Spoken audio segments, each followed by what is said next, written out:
napakabuti ang Panginoon. Happy New Year po mga kapatid. Ngayon na po is 2026. Praise the Lord. Talagang ang Diyos ay mabuti po sa ating lahat. Amen. At meron po tayong mayroon po mensahe ang Panginoon sa bawat isa sa atin. Kaya tayo pong lahat ay manalangin. Diyos amang makapangyarihan, salamat muli sa pagkakataon na binigay mo sa amin para kami muli o God ay makinig sa iyong mga salita. Tayo tunay nga po ang salita mo ang siyang nagbibigay buhay, nagbibigay ng pag-asa sa amin. Kaya salamat dahil gumagawa ka ng kaparaanan para kami, O Lord, ay makapakinig sa iyong mga salita. I-bless mo po ang aming tainga, ang aming puso, Panginoon, para makuha po namin, O Lord, ang kayamanan na hallelujah, that you have prepared for us this moment. Thank you so much, Lord. Thank you, and this is all we pray in Jesus' name. Amen. Hallelujah. Good morning. Okay, so ang ating pong pag-aaralan at ang title po ng ang ating pag-aaralan for this 2026 ay dito po sa Philippians 3:13 to 14. At sabi niya po dito na moving forward to the future or abanti po tayo. Yan. Okay, so tayo po ay basahin po natin ang salita ng Panginoon dito sa Philippians 13. Philippians 3 verses 13 to 14. Sabi niya, mga kapatid, tayo po yun, mga kapatid, ano? Hindi ko sinasabing naabot ko na ang ganap ng buhay. Ngunit ito ang ginagawa ko ngayon. Kinakalimutan ko na ang nakaraan at pinagsisikapan kong makamtan ang nasa 14. Tulad ng isang manlalaro, nagpapatuloy ako hanggang makamtan ko ang gantimpala na walang iba kundi ang pagtawag sa akin ng Diyos na makapamuhay sa langit sa pamamagitan ni Kristo Jesus. Praise the Lord. So, sa 2026 po na ito mga kapatid, ano? Sa English kasi sabi nga is forgetting what is behind and straining toward what is ahead. So, yun po na para po ay mag-forward tayo at makaabanti po tayo sa ating panampalataya. Kailangan pala na limutin natin ang nakaraan, mga kapatid. Iba-iba po yung nakaraan sa buhay natin. Meron po yung hindi kaaya-aya or meron po yung nakaraan natin na yung hindi maganda. Ano? Meron po yung mga memories natin, yung po mga nangyari sa ating buhay na hindi maganda. Pero gusto ko ng Panginoon, kasi ito din po ay si Apostle Paul ang nagsasabi dito na kailangan din na malimutan natin dahil siya din po ay nangyari ito sa kanya. At kung bakit po siya nagpapatuloy ay yun nga na nililimot niya yung hindi po maganda sa kanyang buhay. Example po yung mga bad na mga memories natin, ano, yung mga nangyari sa atin.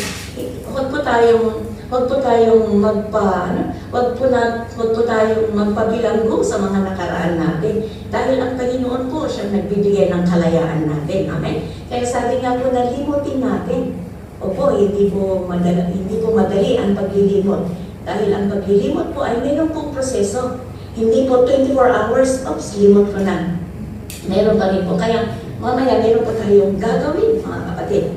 At meron pong nakalaan para sa ating sa langit, yung pong buhay na walang hanggan. Kaya yun po yung isipin natin kung bakit po tayo umaabante o mag-forward sa ating panampalataya at kalimutan po natin yung hindi magandang nakaraan natin ay meron pong nakalaan na magandang buhay sa atin. Amen? Hallelujah. Basahin din po natin doon sa Isaiah 43 verses 18 to 19 pala.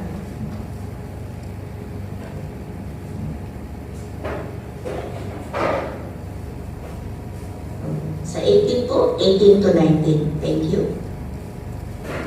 Okay, sabi na po dito. Pero huwag na ninyong iisipin pa ang nakaraan. Hallelujah! Huwag natin iisipin ang mga nakaraan. Amen ba? Dahil bagong bagay na ang gagawin ko, ito'y nangyayari at nakikita na ninyo.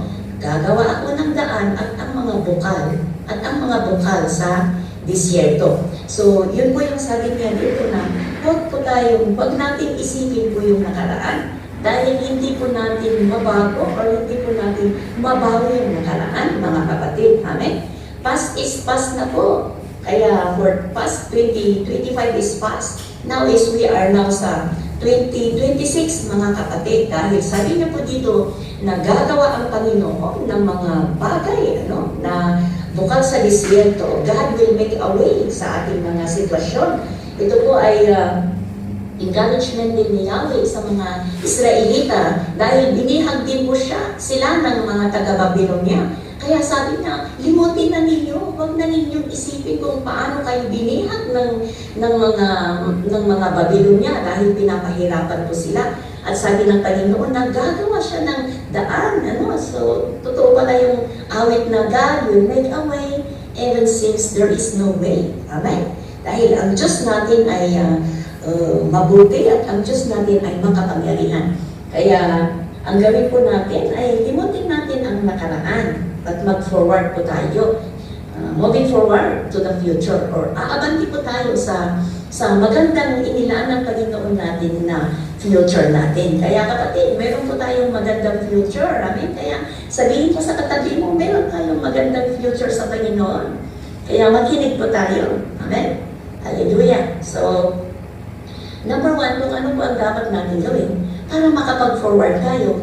Number one is kailangan po natin na i-renew po yung ating isip. Kasi ang isip doon po pinapaalala sa atin yung hindi magagandang bagay.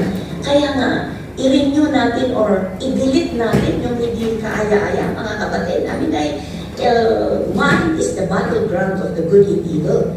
Dito po naglalaban, parang nagtatagpo-war po yung maganda at hindi maganda, yung maganda at pangit. Kaya sabi nga dito na i-reset natin yung ating mindset, i-ayos natin yung ating pong pag-iisip. Makita po natin dito sa Romans 12:1. Okay? Basahin po natin para makita natin.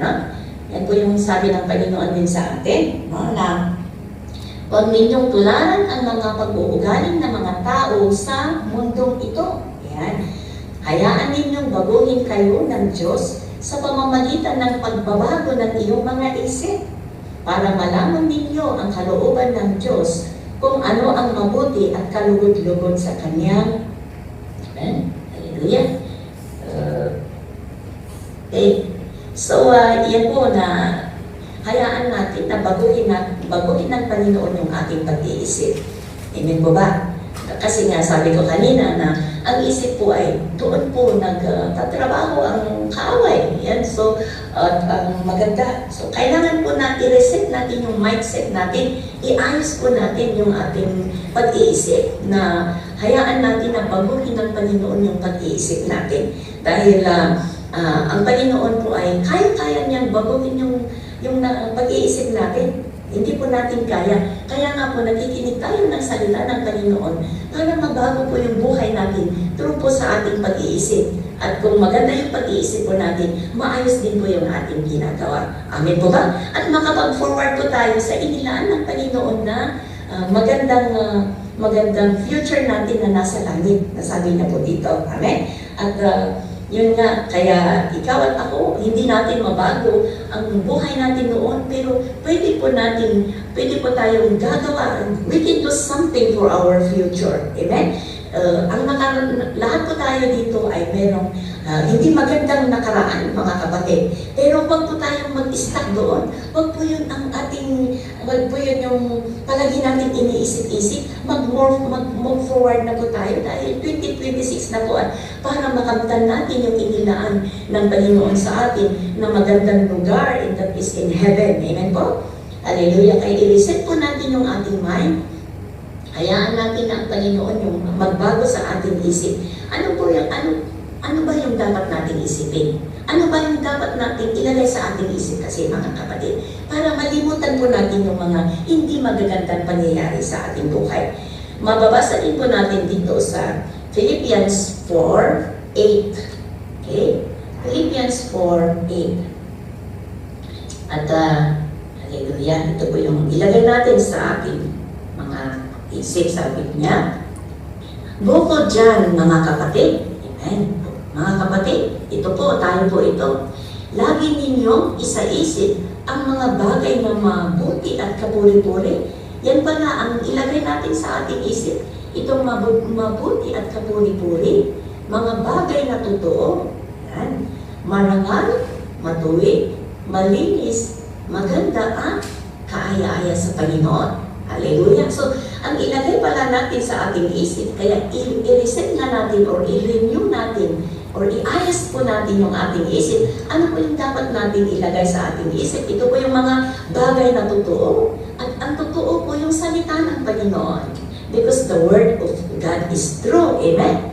Hallelujah! Yung pong marangal na pag-iisip, marangal na pamumuhay, matuwid. Yan po, yung matuwid, malinis, maganda at kapuri-puri sa Panginoon. So, yun po yung ilagay natin sa isip natin. Hindi po yung mga nakaraan natin na mga, kung tutuusin is mga dekada na, bulok na, Pero, yun yung palaging nagpapaalala sa ating mga isip. Kasi yan din talaga ang ginagamit ng kaaway, mga kapatid. Ipaisip po sa iyo yung anong ginawa mong hindi mabuti or yung ginigilty ka para mag-back out ka sa iyong pananampalataya. Huwag po. Kaya yan po yung palagi natin isa-isip na yung magaganda, matuwid, malinis, kapuri-puri, kaaya-aya sa Panginoon. Kaya yan po yung magandang isipin natin na yan ang i-meditate natin. Ilagay natin sa ating isip na yung mga mabubuting gawain, yung totoo. Hallelujah. Kaya nga,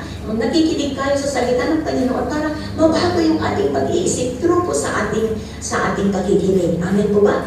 Hallelujah. Yan po yung proseso para makalimutan natin yung mga hindi kaaya-aya na nakaraan natin. Na makalimutan po natin yung mga pangyayari sa ating buhay na ilang dekada na. Amen po? Kaya ito, fit ourselves with the Word of God, yung mga mabubuti, masasaya, po, yung magaganda, nakapagbibigay ng inspirasyon sa atin. Kaya, feed our mind with the words of God, yung pong kaaya-aya. Amen? Hallelujah! Ito po yung proseso para po makalimot tayo. Kasi kung palaging yun ang iniisip natin, yung hindi magaganda, ay talagang hindi po tayo umaabante sa ating pananampalataya o hindi po tayo maging maayos yung ating pamumuhay.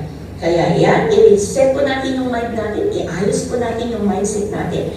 Ano po yung dapat natin isipin is yung matuwid, malinis, yung mabuti at totoo. Hindi po yung sinungaling. Pag-sabi niya po dito na totoo. Okay, amen. At number 2, ano po yung gawin natin? Para tayo ay makalimot.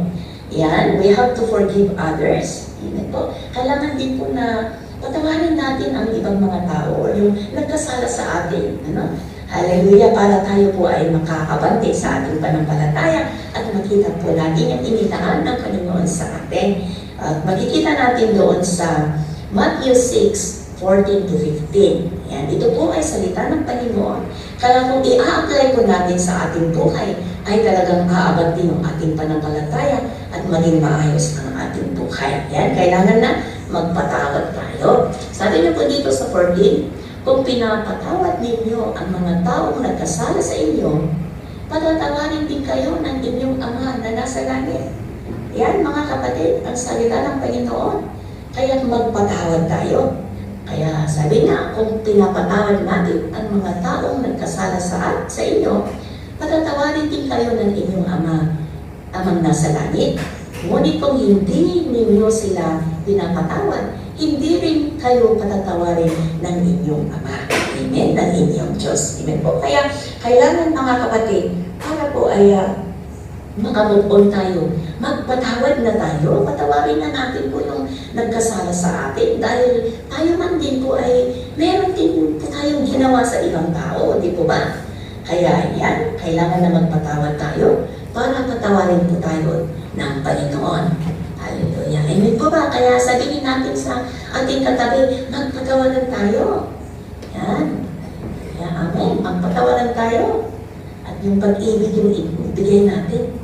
Alam mo, the more po na dinideklara natin, the more po na sinasabi natin, nawawala na po. Kasi talagang totoo po yan. Kaya pag sinasabi natin sa ating katabi na magpatawaran na tayo, yan, nawawala na po yung hindi magaganda sa ating buhay. At maging maayos po yung ating samahan dahil tayo po yung magkapamilya, mga kapatid namin. Kahit anong gawin natin, tayo po yung magkapamilya. Kaya kailangan po na magpatawad tayo. Siguro nung ginawa niya yun, ay meron din po siyang mga problema. No? Hindi rin maayos yung kanyang pag-iisip. Kaya nga, i-reset natin yung isip natin. Magpatawad tayo. At ang pangatlo, mga kapatid, ay allow God to heal you.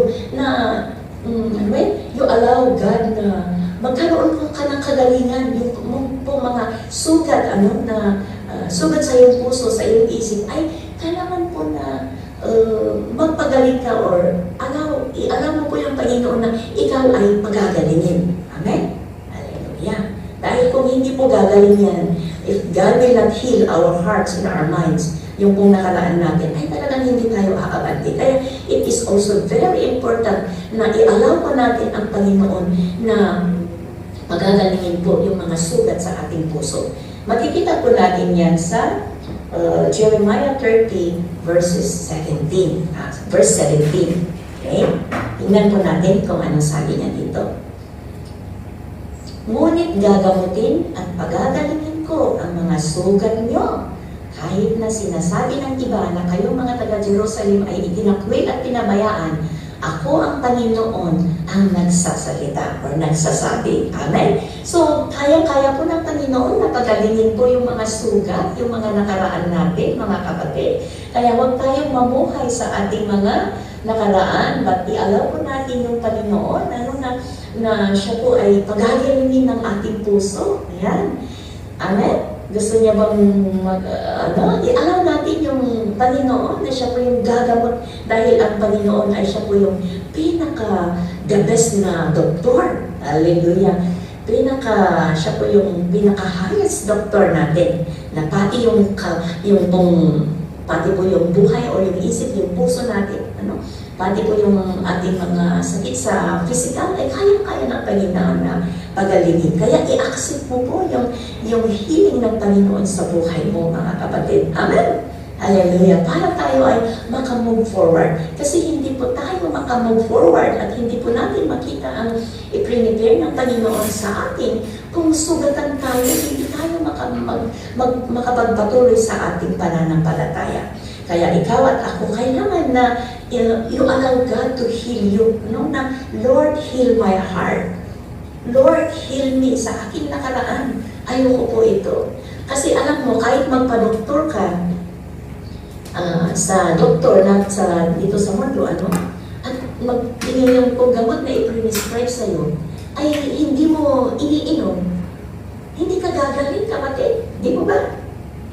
Kasi one time lang na sabi ng doktor na 3 days or 7 days, pero one time lang ininom mo. Tapos, wala naman, hindi naman mabisa na lang at hindi mo na ininom. Kailangan na kumplituhin mo at talagang hindi ka gagaling. Ganon din po ang Panginoon. Hindi ka gagaling kung hindi mo i-accept sa buhay mo. Kung hindi mo kunin at i-apply sa buhay mo, hindi ka po gagaling. Kaya Lord, heal my heart, heal me, para po ay makaabante po ako sa aking panampalataya, para po makamove forward ako sa inilaan mo para sa akin. Amen? Kaya kailangan allow God to heal your heart. Hallelujah. Amen po. Praise God. Sana po ay na makukuha natin yung healing ng Panginoon. Alam pa natin that the Lord is here sa ating kalagitnaan. The Lord is looking down on you and on us, mga kapatid. Kaya God can heal you as long as magpakumbaba po tayo sa Panginoon. God will lift us up. Amen? Hallelujah. Praise the Lord. At sa pang-apat po ay fix our eyes on Jesus. Itingin po natin yung ating pamumuhay sa Diyos. Itingin po natin yung ating panampalataya sa Panginoon. Huwag po natin itingin sa iba. Huwag po natin itingin sa ating mga kapatid, sa ibang tao. But fix our eyes unto Jesus. Makikita po natin dito sa Hebrews 12. Hebrew 12 verse 2. Yan. Hallelujah. So fix our eyes unto Jesus. Itingin po natin ang ating panampalataya sa Panginoon. Dahil lahat po ng tao ay makasalanan, di po ba? Kaya sabi niya po dito sa Hebrews 12:2. Sabi niya dito, ituon natin ang ating paningin kay Jesus. na siyang sandigan ng pananampalataya natin mula sa simula hanggang sa katapusan. Tiniis niya ang paghihirap sa cross at hindi niya ito ikinahiya dahil inisip niya ang kaligayahang naghihintay sa kanya at ngayon na ay nasa kanan siya ng trono ng kanyang Ama. So ituon po natin ang ating paningin or ating pananampalataya sa Panginoon, mga kapatid. Huwag po natin itingin sa ibang tao dahil lahat po ng tao ay makasalanan. Lahat po ng tao ay may diferensya. Hindi po perfecto ang tao, kundi ang Panginoon lamang po ang perfecto. Yan. Kaya nga, yung salita po ng Panginoon, ito yung pinapakinggan natin para tayo ay tayo po ay mapalakas sa ating panampalataya. Itingin natin sa Panginoon. Huwag po natin itingin sa nakaraan natin, mga kapatid. At huwag po natin itingin sa mga tao na nagpasakit sa atin. Tapos itingin po natin sa Panginoon. Amen? Dahil siya rin po ay nag-suffer sa cross. Amen? Alam ba natin hawak-hawak niya po yung cross, at nung nasa cross po siya, ay syempre, mahirap din kaya yun. Kung minsan na tapikin ka nga ng isang kapatid mo or pagsabihan ka lang ng hindi maganda, ay talagang masakit. At kung minsan yun po yung sanhi ng nawawala tayo or yun po yung sanhi na tayo ay nagkakasala. Pero makita po natin si Jesus, pati sa cross, dinuraan siya, kung ano po yung ginawa, itinapos sa cross. Pero he obeyed, at ngayon po ay nagtagumpay siya. Kaya kung sa Panginoon po nakatingin or sa Panginoon po yung isip natin ay sa Panginoon or nakatingin po sa Kanya yung panampalataya natin, sigurado po na makikita po at mag-move forward po tayo sa ating panampalataya, makikita po natin yung promise niya sa atin. Amen? Hallelujah. Because God is a perfect God.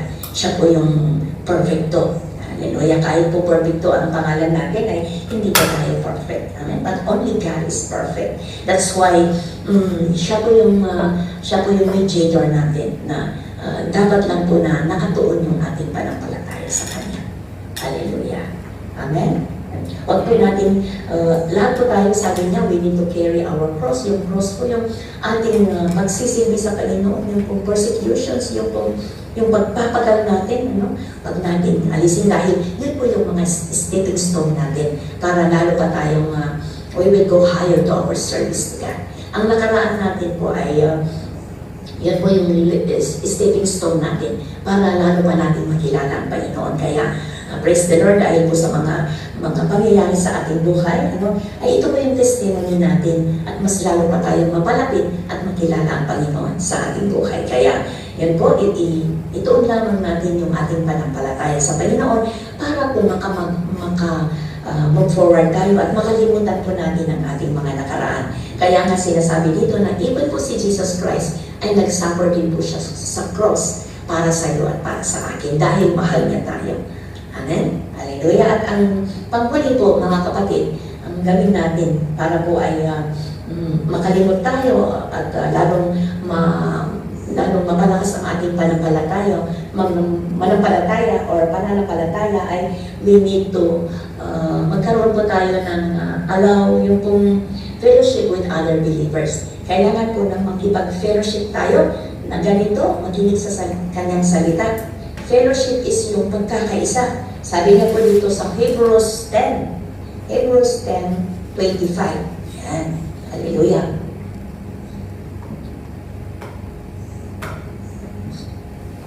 Okay, sabi niya dito na huwag nating pababayaan ang mga pagtitipon natin gaya ng nakaugalian na ng ilan.